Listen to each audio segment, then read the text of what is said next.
Right, so we've harvested all the corn. Got quite a few out of that small plot. So pretty happy. Not majorly big, but they'll be fine. So to store these, I'm going to freeze them just like that.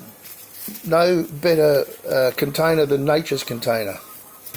That's for sure. And these little ones we're going to eat first. There's a couple here with some worms in them. With yes, corn worms, whatever they are. Anyway, but yeah, we'll eat these ones first. It's, you know, these ones are really tiny, but that's what they look like shucked. There's still a nice morsel there. Anyway, that's the corn harvest. Very nice. Well, I'm happy anyway.